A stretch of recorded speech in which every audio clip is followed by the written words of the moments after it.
কুমিল্লার নাঙ্গলকোটের তিলিপ দরবার শরীফের ৮৬তম বার্ষিক ইসালে সাওয়াব মাহফিল ও শাহ সুফি আব্দুল গনি পীর সাহেব রাহিমাহুল্লাহ ২৪তম স্মরণে ২২ নভেম্বর শুক্রবার বিকাল ৩টা থেকে সারা রাতব্যাপী ও ২৩ নভেম্বর শনিবার দুপুরে আখিরি মোনাজাতের মধ্য দিয়ে মাহফিল শেষ হবে। এ উপলক্ষে মাহফিলের সকল ধরনের প্রস্তুতি চলছে। এবারও লাখো ধর্মপ্রাণ মুসল্লিরা অংশগ্রহণ করবেন। এছাড়াও দেশ বিদেশের পীর মাশায়েখ ও ওলামায়ে কেরামগণ আলোচনা করবেন। মাহফিল উপলক্ষে মাঠ পরিদর্শন করেন তিলিপ দরবার শরীফের আমির ও বাংলাদেশ গনিয়া ট্রাস্টের চেয়ারম্যান মাওলানা শাহ সুফি আবু বকর সালেহ মোহাম্মদ রুহুল আমিন, বড় সাহেবজাদা মুফতি গিয়াসউদ্দিন, ছোট সাহেবজাদা মাওলানা শাহ খালিদ নূর, বালিকা হাফিজিয়া মাদ্রাসার সদস্য সচিব ইফতেখার উদ্দিন ফুয়াদ সহ শিক্ষক শিক্ষার্থী ও এলাকাবাসী। তিলিপ দরবার শরীফের পীর মোহাম্মদ রুহুল আমিন সিদ্দিকী বলেন, আসসালামু আলাইকুম ওয়া রাহমাতুল্লাহি ওয়া বারাকাতুহু। দেশবাসী, এলাকাবাসী,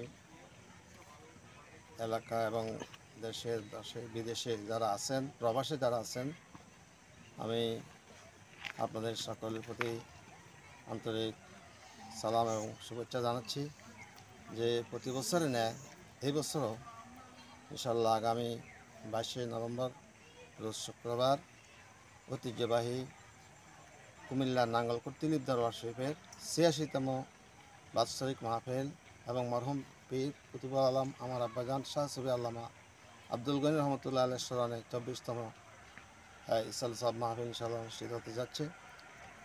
তো আসলে প্রতি বছর এইভাবে মাহফিল হয়ে থাকে, হাজার হাজার মানুষ এখানে আসে।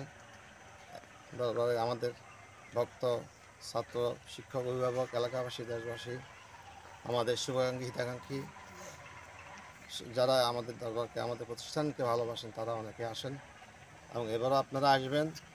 এই মাহফিলে হাজার হাজার মানুষের সমাগম ঘটে। অনেক ওলামায়ে কেরাম, অনেক দিনদার মুসলমান, এলাকার নেতৃবৃন্দ, এলাকার সর্বস্তরের মুসলমান ইনশাআল্লাহ এখানে থাকেন, আসেন, ওয়াজ শোনেন, দ্বীনি নসিহত শোনেন। এটা আসলে দ্বীনি প্রতিষ্ঠান এবং দ্বীনি আলোচনা এখানে হয়। এখানে শরীয়ত বিরোধী কোনো কার্যকলাপ আমার আব্বার আমল থেকে আজ থেকে প্রায় ৮৬ বছর তম মাহফিল এবছর অন্তপক্ষে ১০০ বছরের কাছাকাছি এখানে কোনো অনুষ্ঠানিক কার্যকলাপ হয় না, বরঞ্চ আমার আব্বা শিরক বেদাতের বিরুদ্ধে আজীবন তিনি এর বিরুদ্ধে কথা বলেছেন এবং মানুষকে সংশোধন করেছেন। ওনার কাছে যারা বয়াত এসেছেন, যারা আসছেন, যারা আমার কাছেও আসেন, আমিও বিভিন্ন জায়গায় প্রোগ্রাম করে প্রতিষ্ঠান করেছি। আমার বাবাও অনেকগুলো প্রতিষ্ঠান, মসজিদ, মাদ্রাসা, খানকা, দ্বীনি প্রতিষ্ঠান গড়ে তুলেছেন। সে সুদূর পার্বত্য এলাকায় খাগড়াছড়ি, কাইনং, শাহ সুফি আব্দুল গনি রহমতুল্লাহ আলাইহি নামে আমি সেখানে গনিয়া হাফিজিয়া মাদ্রাসা, নুরানি মাদ্রাসা এবং শাহ সুফি আব্দুল গনি রহমতুল্লাহ আলাইহি হাফিজিয়া মাদ্রাসা সিংহফারাস সহ আমাদের বাতুফা পৌরসভার খানকা হয়েছে। এখানে আমাদের আব্বার নামে অনেকগুলো মসজিদ আমরা কায়েম করেছি।